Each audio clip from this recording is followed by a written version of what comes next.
Desde la Universidad Escuela Argentina de Negocios nos acompaña nuestro siguiente disertante, licenciado Pablo Huesa. Buenas tardes, bienvenido. Es magíster en Marketing y Negocios Digitales, doctorando en Economía, es docente y coordinador de carreras en la UEAN, es investigador de innovación en TICs y economía del conocimiento y además de disertante en congresos internacionales. Hoy nos va a hablar sobre el comienzo de la innovación abierta. Pablo, buenas tardes, bienvenido, un placer tenerte. A partir de ahora nuestra atención está puesta en vos. Bien, muchas gracias. La idea era mostrar que se escucha bien el concepto de innovación abierta como, digamos, concepto más de tipo académico nace aproximadamente en el 2003 con el libro de Chesbrough sobre Open Innovation, que básicamente se sustentaba en el hecho de que es más fácil innovar cuando se tienen redes de contacto para generar un producir o una innovación abierta. ¿Por qué? Porque fluye el conocimiento entre varios actores, cada uno de esos actores puede aportar algo distinto y necesariamente de ahí puede surgir algo novedoso, alguna nueva forma de abordar problemas anteriores, por ende una innovación. Sin embargo, hay que diferenciar lo que es el concepto académico de la práctica en sí de la innovación abierta. ¿Por qué? Entonces, la presentación esta que me propuse es un poco mostrar que la práctica de la innovación necesariamente no solo es mucho más antigua de la innovación abierta, sino que inclusive con grandes éxitos. Entonces, ¿por qué tenemos en esta primera diapositiva un título tan raro como 1766? Encima ni siquiera es 1800 o 1900, termina en un año extraño. 1766, de diferentes partes del mundo conocido en aquel momento, para leer los textos que a su vez también venían de otras partes. El conocimiento era tratado como un bien común, como una propiedad común. Y esa es la base que nos queda desde esta mítica biblioteca llamada Biblioteca de Alejandría. Posteriormente tenemos el caso de los gremios. ¿Qué eran los gremios en la antigüedad? Los gremios eran conjuntos de personas que se dedicaban a una actividad en particular. El conocimiento era tratado. Entonces, alrededor de una actividad, por ejemplo, la actividad de fabricar vidrio, que eso fue muy famoso en el siglo XIII en Venecia, principalmente en Murano, Alejandría. Se dedicaban a una actividad en particular y compartían el conocimiento. Había redes de aprendizaje técnico entre maestros y aprendices. Había circulación de esas mismas personas en las ferias. Las ferias eran los lugares donde se ofrecían los bienes para consumo de la población, donde se hacía una exposición, en una especie de marketing actual. Entonces, en las ferias, los diferentes técnicos y los maestros y los aprendices iban tanto a ofrecer sus productos como a recopilar información de las personas que compraban y de otros que se dedicaban a lo mismo. Había una circulación abierta de saberes y de conocimientos en los talleres y en las mismas ferias, y a partir de eso, de ese conocimiento colectivo, se reunían en los talleres y desarrollaban diferentes tipos de innovaciones y mejoras de los productos. Imagínense que los gremios, ¿sí? Como les comentaba antes, era desde el siglo XIII ya teníamos gremios, donde el más famoso era el de Murano, que no era tan innovador en forma abierta porque era más secretista, que se basaban en la construcción, en la fabricación de vidrio. Después se extendió a otros lugares de Europa como innovaciones y mejoras de los productos. Después tenemos el nacimiento de las sociedades científicas. Las sociedades científicas como tales surgen a partir del siglo XVII, principalmente la Academia de Ciencias de Francia, y la sociedad real, o Royal Society, perdón, de Inglaterra, comienzan como nodos de intercambio. Son nodos de intercambio de personas que les interesaba la ciencia de diferentes partes del mundo, inclusive la recopilación de el primer libro, el primer tratado sobre ciencia, que se llama Philosophical Transactions. Acá, si les traduzco, dice, ¿sí? Que es una toma, una recopilación, ¿sí?, del ingenio en muchas partes considerables del mundo. O sea, era recopilación del conocimiento de diferentes partes del mundo por diferentes partes del mundo que empezaban a reunirse a partir de un tratado, una serie de textos que se llamaba Philosophical Transactions, que es la primera revista académica que existió en la historia, y es de Inglaterra. Las cartas eran repositorios abiertos de inventos, de experimentaciones y de hallazgos de diferentes partes del mundo. La publicación de esta revista es la que comienza a hacer la promoción de todas esas innovaciones de diferentes partes del mundo. Les voy a presentar entonces ahora brevemente un caso un poquito más cerrado, y que está alrededor del año 1766. Hasta ahora, tanto el caso 2, el caso 1, el caso 3, son todos casos más chicos. Sí, tienen algunos comentarios para que ustedes se puedan ir metiendo en el tema. Pero vamos a presentar algo diferente. Esta tabla está mostrando en una segunda columna, cerrado, breves fragmentos de diferentes cartas. ¿Qué son estas cartas? Estas cartas son cartas que se enviaban entre diferentes personas que se dedicaban a diferentes cosas en diferentes lados del mundo entre 1760 en adelante. Pero ustedes pueden observar, esta tabla está bien, la primera de estas cartas es una carta de breves fragmentos de 1700 y pico, ¿sí?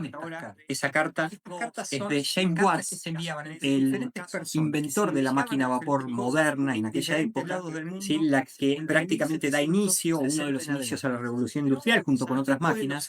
Y fíjense que le escribe a otra persona que se llama John Black, y dice que la cabeza, su cabeza, está llena de vapores, que no puede pensar en otra cosa. Si esta máquina funciona como espero, decía James Watt, cambiará el modo en que trabaja todo el reino. Se refería, por supuesto, a Gran Bretaña, a que James Watt era particularmente, escocés.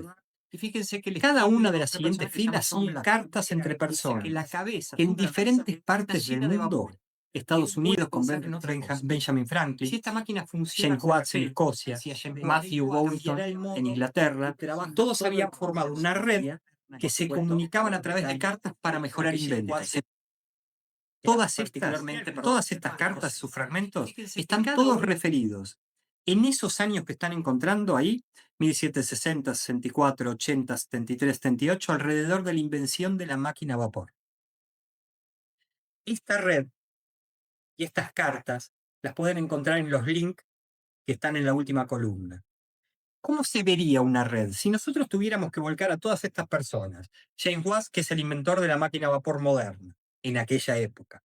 Matthew Boulton, que era un empresario que tenía una de las empresas más famosas y más modernas de la época en Inglaterra, que se llamaba Soho. ¿Sí? Benjamin Franklin, un padre fundador de Estados Unidos, inventor y filósofo. Erasmus Darwin, un inventor, filósofo, que era el padre de Charles Darwin, ¿sí?, el abuelo, perdón, de Charles Darwin, que es el de la teoría de la evolución humana. Todas estas personas se reunieron alrededor de los inventos y prácticamente, si pudiéramos armar una red, sería esta. Esto sucede entre 1760 y 1780, y eran los vínculos que existían entre todas estas personas en lo que yo podría decir que hoy es una expresión total de innovación abierta, entre personas que se dedicaban a diferentes actividades en diferentes lugares del mundo, con diferentes aportes. ¿Para qué? Para producir esta máquina. Una máquina que pudiera dar impulso a lo que es la producción estandarizada de tipo industrial. ¿Sí? Básicamente, creo que es, para mí, desde el punto de vista histórico, el real comienzo de lo que es una innovación abierta con varias personas en diferentes partes del mundo y aportando hacia lo mismo. Franklin, uno de los padres fundadores de Estados Unidos, mantuvo correspondencia con Boulton, el empresario, y con otros miembros de lo que se llamaba una sociedad lunar, otros miembros de Inglaterra, entre 1760 y 1775. Boulton y James Watt intercambiaron cartas técnicas a partir de 1765. Darwin, Wedgwood y Priestley se escribieron regularmente desde 1766 en adelante, con más de 90 cartas documentadas entre ellos. Y lo que se llamó Sociedad Lunar, que era una sociedad que se llamaba así porque se reunían en luna llena, porque se podía visualizar mejor lo que estaban leyendo, era una red informal que funcionó entre 1765 y 1813. Casi es lo que sería el origen conceptual, filosófico y práctico de la Revolución Industrial, ¿sí? La actividad decayó tras un evento histórico que se llamaron de corte político, que se llamaron los disturbios de Birmingham en 1991 y se mantuvieron hasta 1813. ¿Qué nos puede quedar de estas experiencias tan antiguas? Que para que exista innovación abierta, debe haber redes afectivas basadas en la confianza entre los actores que permiten compartir ideas incipientes sin temor a que exista una apropiación por parte de los otros o un juicio prematuro. Tiene que haber, como lo había en la sociedad lunar, una pluralidad disciplinaria con un foco situado. ¿Qué quiere decir esto? Un foco, un objetivo, una invención, una idea de un cambio social, una invención hacia el cambio social o empresarial o económico, pero que esté sustentada en diferentes visiones y diferentes perspectivas, no una sola. Espacios de conversación no necesariamente institucionalizados. En este caso, eran las cartas, los banquetes, los talleres. Hoy tenemos la tecnología digital que nos permite, aparte de reuniones presenciales que cada tanto se pueden hacer, por supuesto, en lugares donde lo informal es importante porque genera un vínculo entre las personas para que participen y para que puedan cada una apoyar a la otra con su propia parte de los conocimientos que aportan. Un reconocimiento a lo que se llama la subjetividad inventiva. James Watt no era solo una persona que conocía desde el punto de vista técnico. Era una persona que pensaba, dudaba, se agotaba. La innovación requiere, fíjense acá, por eso las cartas, cuando Watt dice que su cabeza está llena de vapores, ¿sí? Y que en algún punto en la tercera carta, la tercera fila, dice: estoy cansado de que me pidan mejoras sin comprender el esfuerzo que implica cada ajuste.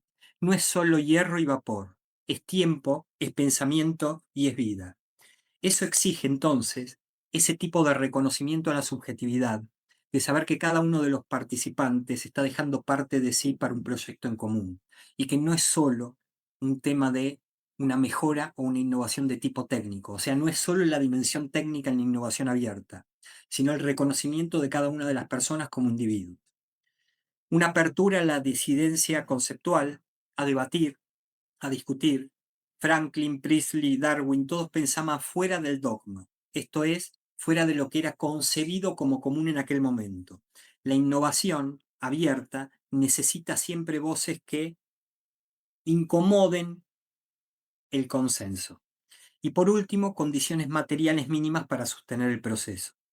Boulton, que era el empresario de todo el grupo, aportó el capital, la infraestructura y la legitimación del grupo. Sin medios, el genio, Watt, queda atrapado en el plano de las ideas. Y esa es, a mi entender, la principal función y los principales requisitos de lo que tiene que tener, tanto en 1766 como hoy, un proceso de innovación abierta. Desde ya, muchísimas gracias por haberme permitido participar.